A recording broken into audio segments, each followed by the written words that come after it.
Bismillahirrahmanirrahim.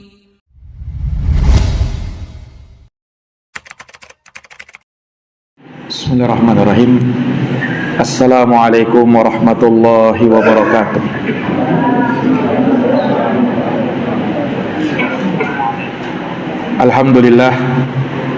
Alhamdulillahi rabbil alamin. Wa bihi nasta'inu ala umurid dunya waddin. Asyhadu an la ilaha illallah wahdahu la syarikalah, ilahul awwalina wal akhirin. Wa asyhadu anna Muhammadan abduhu wa rasuluhu as-sadiqul amin. Sallallahu alaihi wa ala alihi wa sahbihi wa man tabi'ahum bi ihsanin ila yaumiddin wa sallama tasliman katsira, amma ba'd.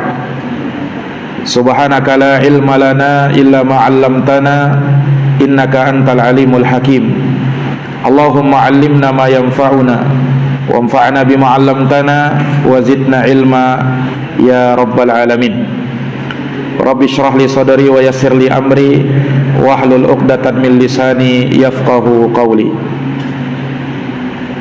Ma'asyiral muslimin wal muslimat, hadirin wal hadirat, Bapak Ibu dan saudara-saudari jamaah yang dirahmati dan dimuliakan oleh Allah. Alhamdulillahi bi ni'matihi tatimmus shalihat. Segala puji hanya bagi Allah yang dengan nikmat-nikmatnya tertunai segala amal-amal kebajikan. Salawat dan salam semoga terkirimkan selalu kepada junjungan kita Nabi Agung, Nabi besar Muhammad sallallahu alaihi wasallam, kepada keluarga, para sahabat, dan mereka yang senantiasa meniti jalannya sampai hari kiamat. Ma'asyiral muslimin wal muslimat, Bapak dan Ibu yang dirahmati oleh Allah,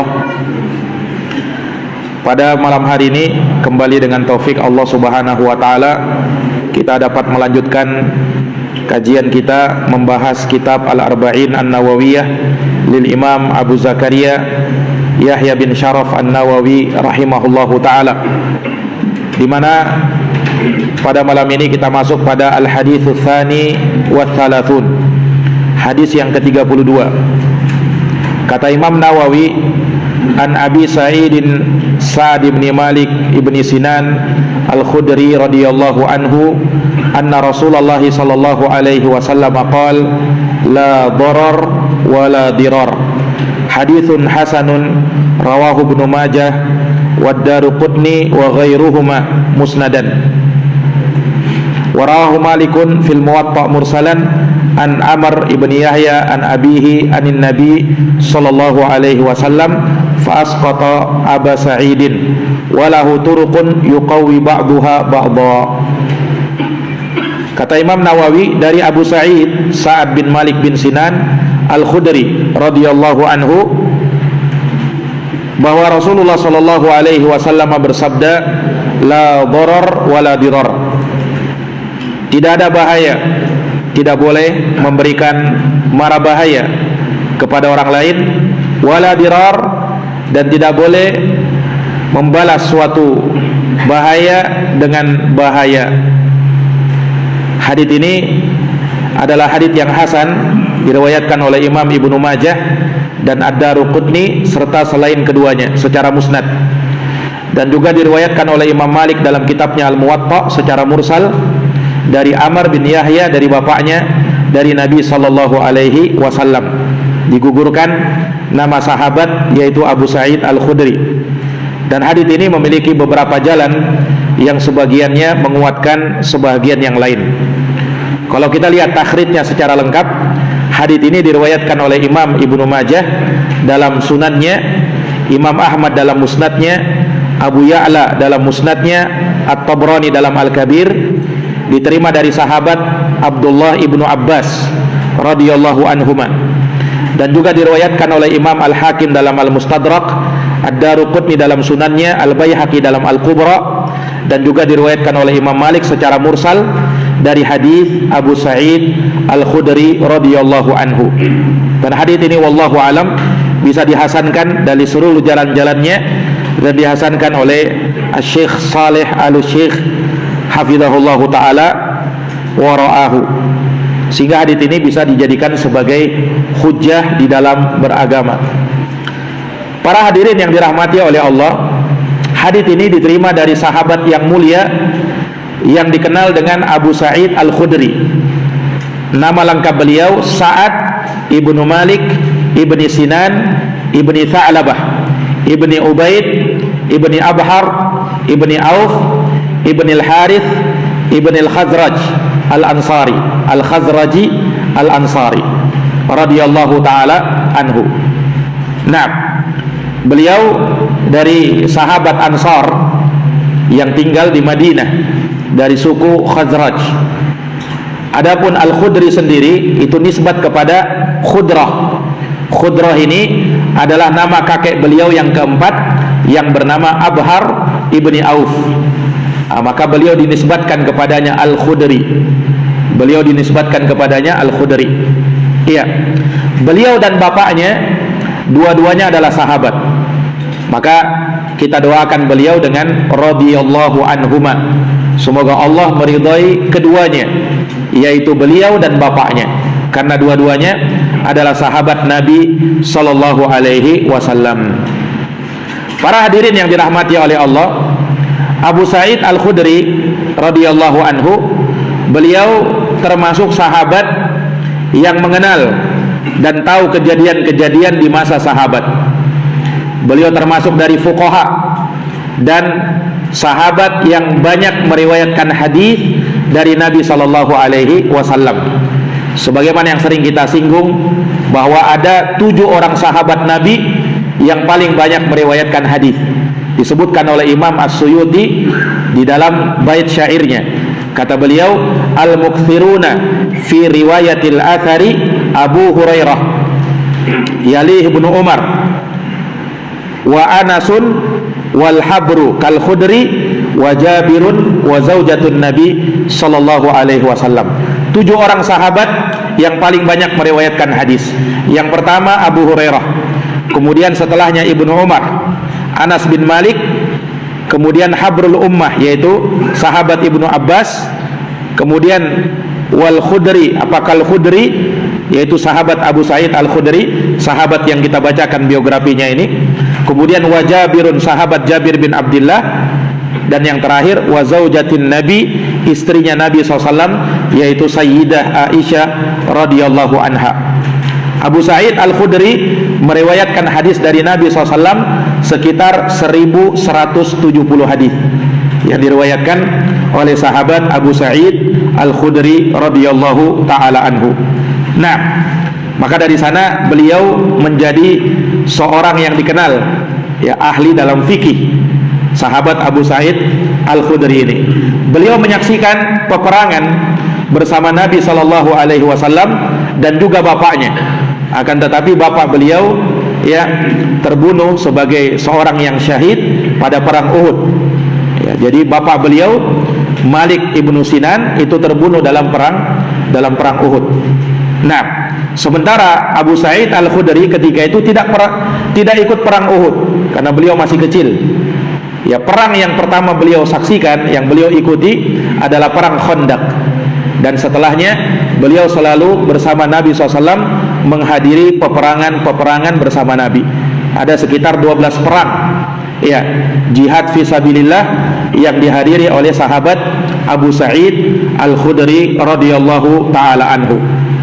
Dan dari keistimewaan beliau juga, sahabat Abu Sa'id Al-Khudri, beliau termasuk yang hadir dalam baiat Ridwan, yaitu baiat yang dilakukan oleh Nabi dan para sahabat di bawah pohon, dikenal dengan baiatul Ridwan dalam sejarah. Nah, ini yang disinggung di dalam Al-Quran. Allah Subhanahu wa ta'ala berfirman, laqad radiyallahu 'anil mu'minina id yubayi'unaka tahta syajarah. Kata Allah Subhanahu wa ta'ala memuji mereka, yaitu para sahabat yang membaiat Nabi di bawah pohon, baiatul Ridwan. Kata Allah Subhanahu wa ta'ala, sungguh Allah telah meridhai orang-orang yang beriman ketika mereka berbaiat kepadamu wahai Muhammad di bawah pohon. Nah, itulah baiat Ridwan. Allah nyatakan bahwa Allah ridho kepada mereka. Salah satu yang menghadiri baiat ridwan adalah sahabat Abu Sa'id Al-Khudri. Dan Nabi SAW bersabda di dalam haditsnya yang sahih, kata beliau, la yadkhulun nara ahadun bai'a tahta syajarah. Tidak akan masuk ke dalam neraka seorang pun yang membaiatku di bawah pohon, yaitu baiat ridwan. Tidak masuk neraka kata Nabi, artinya akan masuk surga.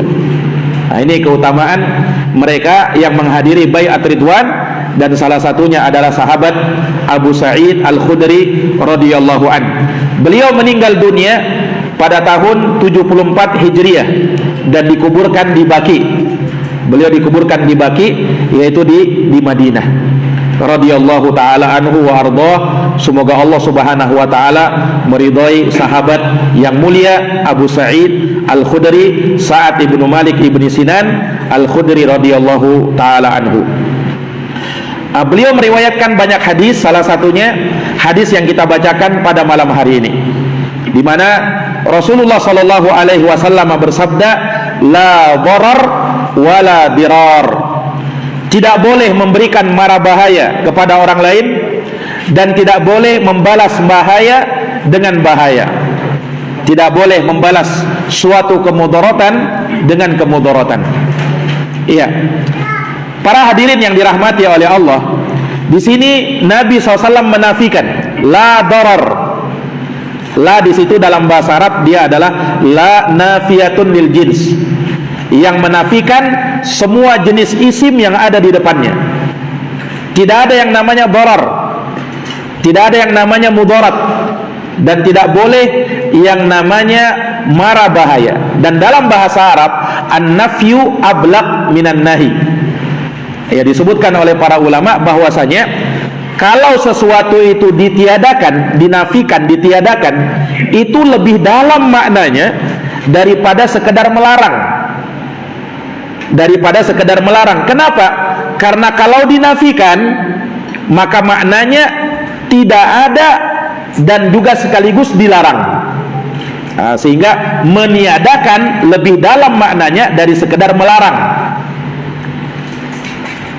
Contohnya misalnya disebutkan dalam sebuah hadis, Rasul sallallahu alaihi wasallam bersabda, la tusalli illa ila sutrah wala tada ahadan yamurru baina yadaik fa in aba faltuqatilhu fa inna ma'ahu syaitan. Disebutkan dalam hadis sahih riwayat Imam Al-Bukhari, kata Nabi SAW, janganlah kamu sholat, ini larangan, la tusalli, janganlah kamu sholat kecuali menghadap ke sutrah. Sutrah itu pembatas yang ada di depan kita. Kemudian kata Nabi, dan janganlah kamu membiarkan ada seseorang yang berlalu di hadapanmu. Jadi kalau kita sedang sholat, dalam hukum Islam, dalam fikih Islam, tidak boleh pak orang itu dilewati di depan dia, tidak boleh. Nah, kata Nabi, la tada ahadan yamurru baina yadaik. Jangan kau biarkan kalau kau sholat ada orang yang berlalu di depanmu. Ya, kalau ada yang lewat, kata Nabi SAW, maka tahan dia dengan tanganmu. Tahan dia dengan tanganmu, tidak boleh lewat di depan orang sholat. Fa in aba faltuqatilhu. Kalau dia masih tetap mau lewat, maka cegah dengan kuat. Fa inna ma'ahu syaitan. Karena yang mendorong dia melakukan hal tersebut adalah syaitan. Karena di dalam Islam tidak boleh lewat di depan orang sholat. Nah, itu lafadznya dilarang. Baik, kalau misalnya kita sholat, ada orang lewat di depan kita, sholat kita masih sah, tidak batal sholatnya. Kalau sekedar yang lewat itu adalah orang laki-laki, beda kalau yang lewat itu perempuan. Kalau yang lewat perempuan batal sholat kita, karena disebutkan di dalam hadis bahwa ada 3 makhluk yang kalau lewat di depan kita, sholat kita tidak sah. Salah satunya adalah wanita. Salah satunya adalah wanita yang sudah haid. Nah, kalau dia lewat di depan kita, sholat kita batal. Tapi kalau sekedar orang yang lain yang lewat, maka tidak membatalkan sholat. Sholatnya masih sah. Sholatnya masih sah. Nah, ini para hadirin yang dirahmati dan dimuliakan oleh Allah. Kenapa Nabi hanya melarang, tidak menafikan? Kalau dinafikan bisa jadi maknanya sholatmu tidak sah. Nah, contoh misalnya yang dinafikan seperti sabda Nabi SAW, la sholata ba'da subhi hatta tatlu asyams. Tidak ada solat setelah solat subuh kecuali setelah matahari terbit. Ini dalam hadis yang sahih riwayat Imam Bukhari dan Muslim. Tidak ada solat setelah solat subuh kecuali setelah matahari terbit. Ini larangan. Tidak boleh solat setelah solat subuh. Itu waktu yang terlarang untuk solat. Kecuali kata para ulama bagi orang yang mengkodok solat sunnah qobliyah subuh. Dia misalnya terlambat qobliyah subuh, dia mau kodok setelah solat subuh, boleh. Tapi kalau dia mau solat yang lain tidak boleh. Kalau kodok boleh. Nabi nafikan tidak ada solat setelah subuh sampai terbit matahari. Artinya kalau ada orang yang solat setelah solat subuh bukan karena mengkodok, solatnya tidak sah. Karena apa? Nabi SAW bukan sekedar melarang, tapi Nabi SAW menafikan tidak ada solat. Nah ini para jamaah sekalian yang dirahmati oleh Allah. Sama dengan hadits ini, ketika Nabi mengatakan la daror, tidak ada yang namanya mara bahaya. Berarti Nabi bukan hanya sekedar melarang, Nabi melarang dan ada lebihnya lagi. Nabi nafikan, tidak boleh sama sekali yang namanya doror. Kalau ada doror, segala yang membahayakan, segala yang memudaratkan harus dihilangkan. Nah ini makna dari hadis ini. Para jamaah yang dirahmati dan dimuliakan oleh Allah, makanya dari sana para ulama menyebutkan bahwa hadis ini menjadi satu kaidah dari 5 kaidah besar dalam fikih Islam. Dalam fikih Islam kita pelajari ada namanya al-qawaid al-khams al-kubra. 5 kaidah besar dalam fikih Islam. Jadi banyak permasalahan-permasalahan fikih dalam keagamaan kita itu terpulang pada 5 kaidah ini. 5 kaidah ini disebutkan oleh para ulama. Yang pertama, al-umuru bimaqasidiha. Segala urusan, segala perkara itu tergantung dengan maksud dan niatnya kamu. Nah, dalilnya hadis innamal a'malu binniyat. Sesungguhnya amal-amal itu tergantung dengan niatnya. Kalau kau niat sholat maghrib padahal sekarang sholat isya, tidak sah sholat kamu, karena amal tergantung niat. Ya, kalau kau salah baca niat, kalau kau salah berniat, maka tidak sah amalannya kamu. Nah ini para jamaah yang dirahmati oleh Allah. Mana kaedahnya? Al-umur bimaqasidiha. Segala perkara tergantung dengan maksud dan niatnya. Tergantung dengan maksud dan niatnya. Makanya itu yang disebutkan dalam hadis itu. Orang yang keliru itu, yang dia saking senangnya ketika disebutkan dalam hadis itu, dia kan mengadakan perjalanan safar, menembus dan merambat padang pasir tandus. Bersamanya ada perbekalannya. Nah, ketika dia sedang istirahat, ternyata ontanya kabur berikut perbekalan-perbekalannya. Maka dia cari ke sana kemari, dia tidak temukan. Akhirnya dia sudah pasrah.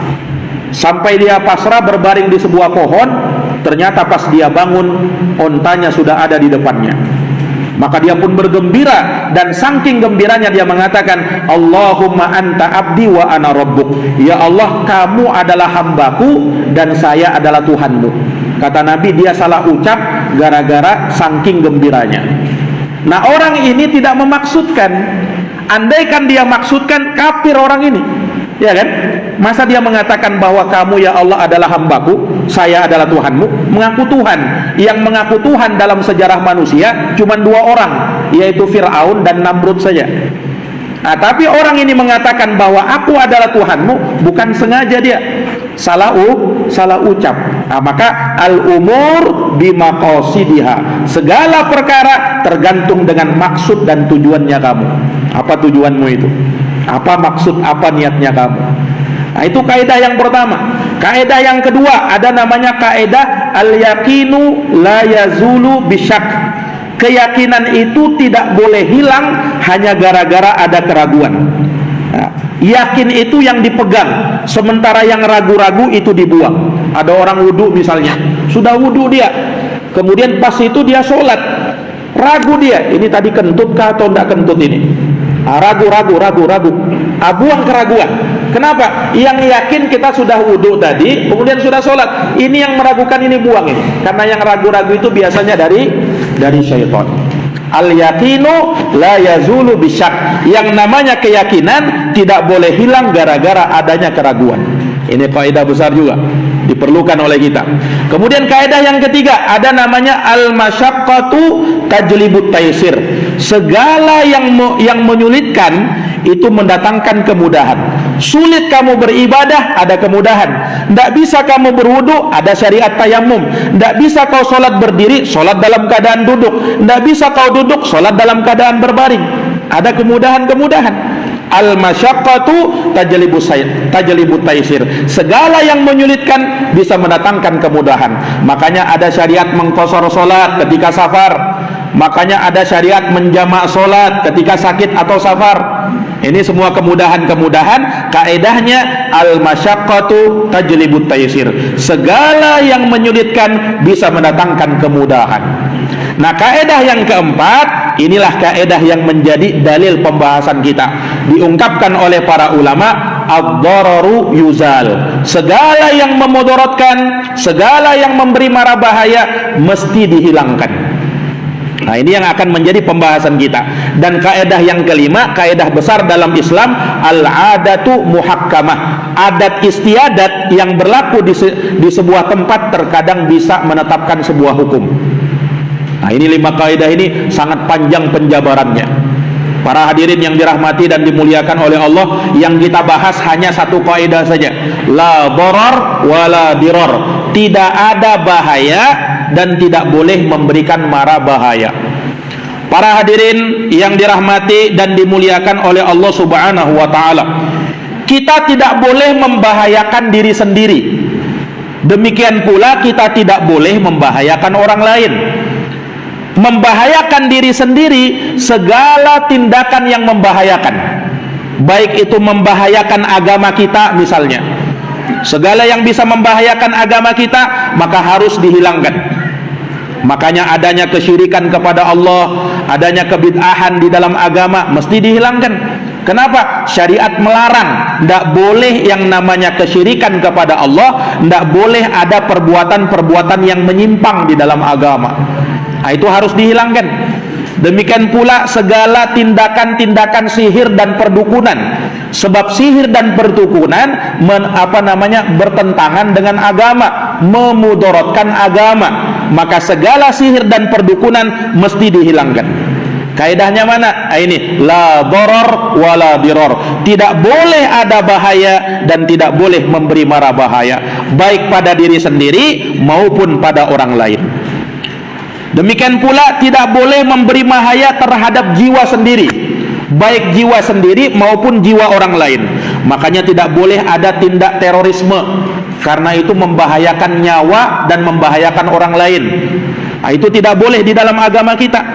Jangankan sampai ngebom orang, sampai membunuh orang, menakut-nakuti orang saja tidak boleh, ngeprank orang saja tidak boleh dalam agama kita.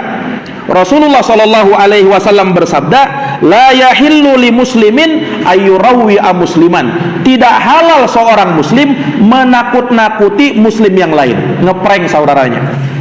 Nah, ini Pak, hadits ini diungkapkan oleh Nabi. Ada sebuah cerita, yakni ketika sahabat perang, ya, kemudian mereka singgah di suatu tempat beristirahat. Masing-masing sahabat kan bawa pedang, bawa senjata. Nah, ketika itu ada sebagian sahabat yang usil. Ketika dia lihat ada kawannya ini tertidur, dia sembunyikan pedangnya, ngeprank aja. Nah, kalau bahasanya orang sekarang, ngeprank. Ya, dia sembunyikan pedangnya itu. Pas sahabat ini bangun dari tidurnya, maka dia kaget. Mana pedang saya ini? Ini orang mau jihad, tidak ada senjata, mau bagaimana dia mau berjihad?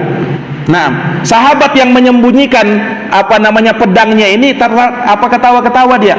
Ya, ketawa-ketawa dia belum mau berikan senjatanya, biar dia kaget dulu, biar dia ketakutan dulu, nanti setelahnya kita kasih senjatanya. Nah, dikabarkan kepada Nabi SAW, maka Nabi mengucapkan hadits ini, la yahillu li muslimin ayyurawi musliman. Tidak halal seorang muslim ngeprank saudaranya muslim yang lain, menakut-nakuti saudaranya muslim yang lain. Nah, ini para jamaah yang dirahmati dan dimuliakan oleh Allah Subhanahu wa taala. Walaupun bercanda Ustaz, walaupun bercanda. Ini sahabat yang melakukannya bukan sungguhan dia, cuman bercanda saja. tapi karena sudah menakut-nakuti saudaranya, itu tidak boleh. Maka kalau menakut-nakuti saja tidak boleh, apalagi benaran. Sekedar cuman main-main saja tidak boleh, apalagi benaran. Lihat bagaimana Islam itu menjaga nyawa orang lain, jiwa orang lain. Tidak boleh. Disebutkan dalam hadis, Rasul SAW menyebutkan juga, kalau kalian pergi membawa senjata kalian, membawa pedang kalian, maka hendaknya kalian pegang ujungnya itu. Jangan sampai itu menimpa orang lain.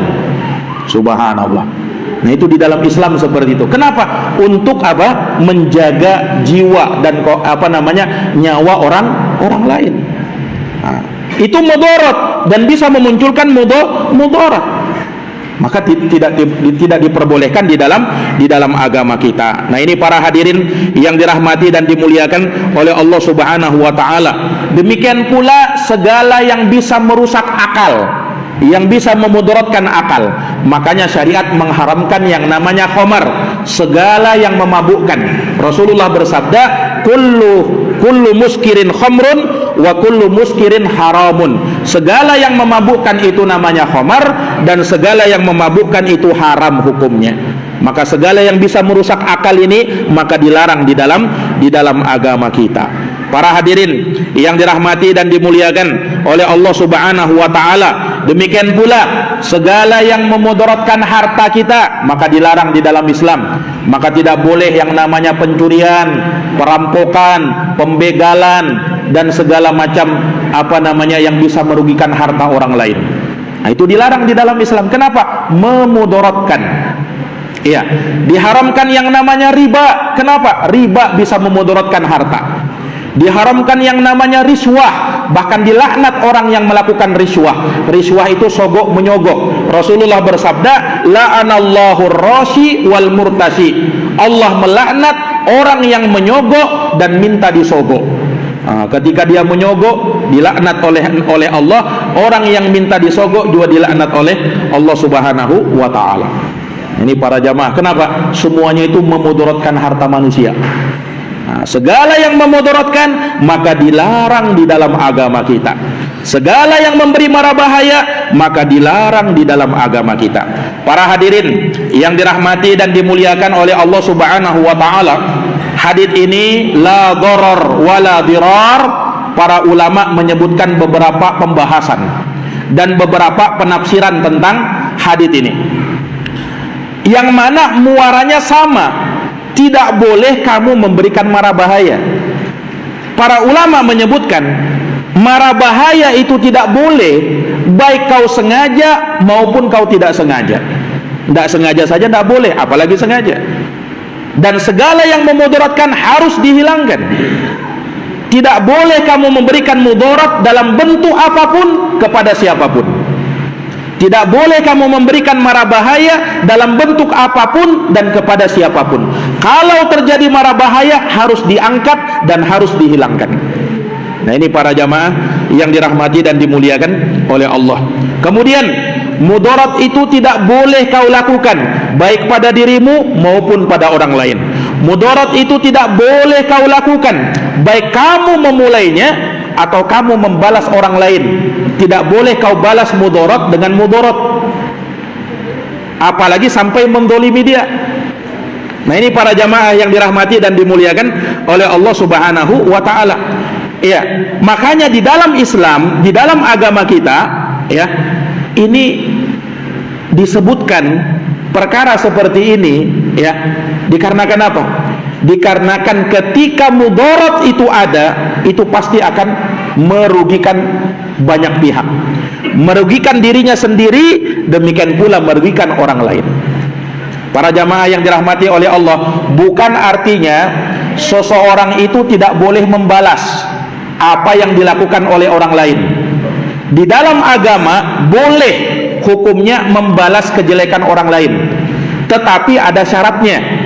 Syaratnya tidak boleh melampaui batas, tidak boleh berlebih-lebihan, dan jangan sampai merusak harta orang lain.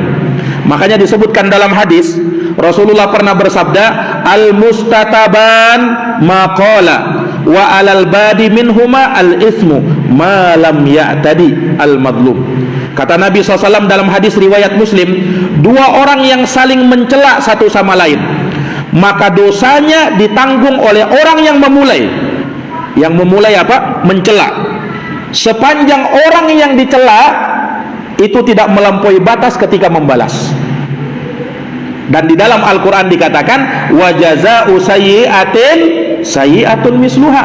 Balasan kejelekan adalah kejelekan yang semisalnya pula. Tetapi Allah Subhanahu wa taala menuntun dengan hal yang lebih baik. Faman afa wa aslaha fa ajruhu 'ala Allah. Barang siapa yang memaafkan dan berbuat perbaikan, maka pahalanya di sisi Allah. Makanya jangan heran kalau di dalam agama kita itu kan ada hukum kisos, Pak. Mata dibayar dengan mata, hidung dibayar dengan hidung, gigi dibayar dengan gigi, nyawa dibayar dengan nyawa. Itu dalam hukum Islam. Allah Subhanahu wa taala berfirman, wa katabana alaihim fiha, dan kami telah tetapkan ya untuk mereka manusia, annan nafsa bin nafsi, nyawa harus dibayar dengan nyawa. Ada hukum kisos namanya. Kemudian wal ainu bil aini, mata dibayar dengan mata.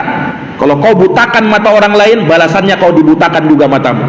Wal anfu bil anf, hidung dibayar dengan hidung. Wal uduna bil uduni, telinga dibayar dengan telinga. Wasinna bisinni, gigi dibayar dengan gigi. Kau pecahkan gigi orang lain, maka dipecahkan juga gigimu. Nah, itu namanya hukum kisos di dalam Islam. Ya. Nah, yang seperti ini boleh sepanjang apa? Sepanjang tidak melampaui batas. Ya, tidak melampaui batas apa? Jangan sampai kalau ada orang pecahkan gigimu, satu biji jatuh, kau pecahkan semua giginya. Nah, itu melampaui batas. Tidak boleh di dalam agama. Hanya satu saja yang dipecahkan. Nah, orang itu kan kalau sudah membalas, cenderungnya apa? Cenderungnya berlebihan. Di dalam Islam boleh kau membalas, tapi yang semisal. Nah, yang semisal ini sulit. Kadang orang kalau sudah membalas, mati-matian dia balas. Nah, padahal di dalam Islam dibolehkan memang kau balas, tapi yang semisal aja. Kemudian tidak boleh merusak harta orang lain. Nah, ini juga ketentuannya. Misalnya kalau ada, misalnya motormu misalnya dirusakkan sama orang lain, tidak boleh kau balas dengan kau rusakkan juga motornya, impas kita. Nah, di dalam Islam ada namanya doman. Doman itu ganti rugi. Jadi kalau ada orang merusakkan motor orang lain, dia tabrak motor orang lain, maka harus ada doman, ganti rugi. Bukan penyelesaiannya dengan apa? Saya balas juga, kau rusakkan juga motormu. Sama-sama rusak, sama-sama rugi. Bukan begitu caranya. Ini merusak harta. Tidak boleh kalau seperti ini. Ini para jamaah. Jadi di dalam Islam itu diatur hukum-hukum semacam ini. Kaedahnya kembali ke sini, la darar wala dirar, tidak ada bahaya dan tidak boleh memberikan mara bahaya kepada orang lain. Para jamaah yang dirahmati dan dimuliakan oleh Allah Subhanahu wa taala, maka ini terkait dengan permasalahan ini. Makanya banyak dalam hukum-hukum Islam, terutama dalam bab muamalat, itu diharamkan terjadi segala yang bisa memberikan mara bahaya. Kaedahnya ini, la darar wala dirar, atau ad-dararu yuzal. Segala yang namanya mara bahaya mesti dihilangkan. Makanya kalau kita belajar fikih muamalat, Pak, kalau kita belajar fikih jual beli, itu sangat banyak larangan-larangan di dalam jual beli. Yang mana semua larangan jual beli itu terpulang pada 3 hal. Asalnya yang namanya muamalat jual beli itu halal dengan dalil firman Allah Subhanahu wa taala, wa ahallallahu al-bai'a wa harrama riba. Allah menghalalkan jual beli dan mengharamkan riba. Jual beli itu halal sepanjang tidak ada 3 di dalamnya. Pertama riba, yang kedua goror, yang ketiga kezaliman. Selama 3 ini tidak ada, maka jual beli kau lakukan secara dengan cara apapun itu. Tidak boleh ada riba, ya, tidak boleh ada goror. Goror itu ketidakjelasan, Pak. Kayak beli kucing dalam karung, tidak jelas. Tidak boleh itu di dalam Islam. Ya, membeli suatu barang kita tidak tahu apa ini isinya ini, langsung kita beli. Itu dalam Islam tidak boleh namanya. Ya seperti misalnya beli apa, kalau di dalam sekarang itu apa, dalam di dunia internet beli kotak, misteri kotak itu, misteri box. Nah, tidak tahu kita isinya apa, kita berikan uang sekian. Nah, itu haram hukumnya. Kenapa? Goror, tidak jelas. Nah, di dalam Islam tidak boleh membeli barang yang tidak jelas itu. Ya, kenapa? Bisa memberikan mudarat sama orang itu. Walaupun ridho Ustadz, walaupun ridho. Orang yang makan riba walaupun ridho itu tetap tidak boleh. Nah, walaupun dia ridho. Sama orang judi. Orang judi walaupun kau ridho diambil. Ana ridho Ustadz diambil uangku. Yang penting kita saling beridoan lah. Kalau kalah menang itu biasa. Apakah menjadikan judi itu halal? Tetap haram dia, walaupun saling beridaan dia. Nah, yang namanya judi tetap judi walaupun kau ridho. Yang namanya riba tetap riba walaupun kamu ridho.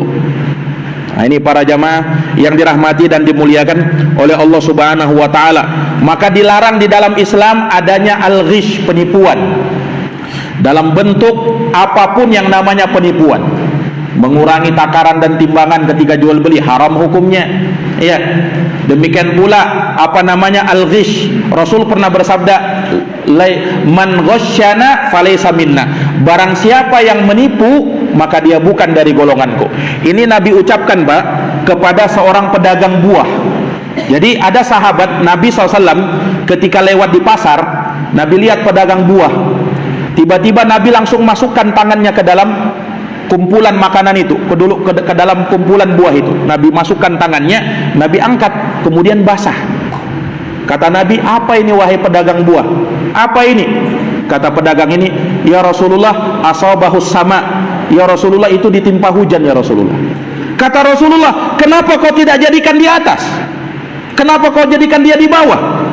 Kata Rasulullah, man ghasya falaysa minna. Siapa yang menipu, maka dia bukan dari golonganku. Kalau orang pedagang, ya, dia taruh yang jelek-jeleknya di bawah, pas ada orang beli, maka dia ambil yang jelek, itu menipu itu. Tak boleh di dalam Islam, memudaratkan orang lain, membahayakan orang lain. Di dalam Islam tidak diperbolehkan. Demikian pula haramnya ihtikar di dalam Islam. Ihtikar itu menimbun bahan makanan pokok yang dibutuhkan oleh manusia. Sengaja dia beli dalam jumlah banyak. Ya, orang lain pun membutuhkan, tidak ketemu. Mana ini yang kita butuhkan, ini tidak ada. Ternyata ditimbun sama orang. Pas sudah saatnya baru dia keluarkan. Nah, dia naikkan harganya. Akhirnya apa? Berubahlah harga itu. Nah, ini ihtikar namanya. Diharamkan di dalam Islam perbuatan yang seperti itu. Menimbun barang pokok, ya, yakni yang dibutuhkan oleh manusia. Ya, sama kalau dia timbun bahan bakar, sengaja dia timbun itu. Nah, dia jual, orang cari ke sana kemari tidak ada. Pas dia munculkan, dia jual dalam harga yang besar. Ini diharamkan. Kenapa? Memudaratkan orang lain. Nah, ini para hadirin yang dirahmati dan dimuliakan oleh Allah. Demikian pula ada namanya hakul khiyar di dalam Islam. Ada hakul khiyar. Khiyar itu namanya dalam fikih Islam, yakni hak untuk boleh mengembalikan barang yang sudah dibeli. Kenapa? Gara-gara ada cacatnya ini barang. Ada cacatnya ini barang, dalam fikih Islam boleh dikembalikan. Kenapa? Barangmu cacat, Pak. Barangnya apa? Barangnya cacat. Maka tidak boleh kalau ada ketentuan barang yang sudah dibeli tidak boleh ditukar kembali. Nah, biasanya kadang seperti itu kan. Yo, kalau barangmu cacat bagaimana? Kalau barangnya ada aibnya bagaimana? Nah, di dalam Islam ada namanya hak khiyar, khiyarul aib atau khiyarul ghaban. Di dalam fikih Islam dibahas itu. Kenapa? Ini bisa memudaratkan harta orang. Nah, maka yang seperti itu tidak diperbolehkan. Para hadirin yang dirahmati dan dimuliakan oleh Allah Subhanahu wa taala, ya sangat banyak ya perkara-perkara di dalam Islam yang mana diharamkan karena perkara-perkara yang seperti ini. Ya, kembalinya kepada la darar wala dirar, tidak ada bahaya dan tidak boleh memberikan mara bahaya kepada orang lain. Para jamaah yang dirahmati oleh Allah, karena saking luasnya kaidah ini, ulama sampai mengatakan ini hadis, ya, kata para ulama, nisfuddin, seperduanya agama. Saking luasnya ini, banyak pembahasan tercakup olehnya. Kenapa seperdua agama? Karena kata mereka, agama ini hanya ada dua. Imma untuk mendatangkan suatu maslahat, kebaikan, atau untuk menolak suatu kemudaratan, yaitu keburukan. Nah, menolak suatu kemudaratan terwakili dengan hadis ini, la darar wala dirar, tidak ada bahaya dan tidak boleh memberikan mara bahaya kepada orang lain. Para jamaah yang dirahmati dan dimuliakan oleh Allah Subhanahu wa taala, memang di sana ada mudarat-mudarat, bara bahaya yang itu dimaafkan dalam syariat, apalagi kalau diizinkan oleh syariat. Ya, semisalnya hukum had, adanya hukum kisos, bukankah itu memudaratkan Ustaz? Ya, memudaratkan. Orang misalnya kalau dia membunuh dibalas dibunuh juga kan? Bukankah itu menghilangkan nyawa yang lain? Naam, betul, ada mudaratnya, tapi syariat mengizinkannya untuk mencapai kemaslahatan yang besar. Yani orang yang bersalah butuh dihukum sebagai pelajaran bagi orang lain. Ketika ada orang yang mau melakukan perbuatan yang sama, dia pikir-pikir dulu, Pak. Kenapa? Hukumannya berat soalnya, ya kan? Sehingga itu dilakukan untuk mencegah kemudaratan yang lain, untuk mencegah kemudaratan yang lain. Maka jangan disalahkan ketika itu. Ini para jamaah yang dirahmati oleh Allah. Ada kemudaratan yang kata para ulama ta'ummu bihil balwa, yang kita tidak bisa lepas, sudah umum di tengah manusia, tidak bisa kita lepas dari situ. Seperti misalnya asap kendaraan. Ada mudaratnya tidak itu? Ada kan? Membuat polusi. Tapi tidak mungkin kita katakan tidak boleh kau naik kendaraan. Kenapa? Ya karena itu membuat polusi, asapnya itu bahaya. Tidak bisa seperti itu. Kenapa? Ini mata ummu bihil balwa. Ini sudah memang dimaafkan, orang sudah tahu yang seperti itu. Tidak mungkin orang dilarang dengan hal yang demikian. Ya kecuali kalau kendaraannya terlalu ngepul atau asapnya itu, ya kan, nah itu baru dilarang ya. Karena apa? Memudaratkan orang lain. Tapi kalau asap yang biasa tidak ada masalah. Nah, ini para hadirin yang dirahmati dan dimuliakan oleh Allah Subhanahu wa taala. Jadi terkait dengan hadis ini, Rasulullah SAW melarang la darar wala dirar. Tidak ada bahaya dan tidak boleh memberikan mara bahaya. Segala yang bisa membahayakan diri, membahayakan orang lain, sengaja atau kau tidak sengaja, atau kau balas mudarat dengan mudarat, maka itu tidak boleh. Kalau kau melampaui batas di dalamnya, kalau kau merusak harta orang lain, maka yang demikian itu tidak diperbolehkan di dalam agama kita. Para hadirin yang dirahmati dan dimuliakan oleh Allah, mungkin demikian yang bisa kami paparkan terkait dengan hadis ini. Insyaallah taala akan kita bahas dan kita kaji di pertemuan yang akan datang. Wabillahi taufik wal hidayah. Subhanakallahumma wa bihamdika asyhadu an la ilaha illa anta astaghfiruka wa atubu ilaik. Subhana rabbika rabbil izzati amma yasifun wa salamun alal mursalin walhamdulillahi rabbil alamin. Wassalamualaikum warahmatullahi wabarakatuh.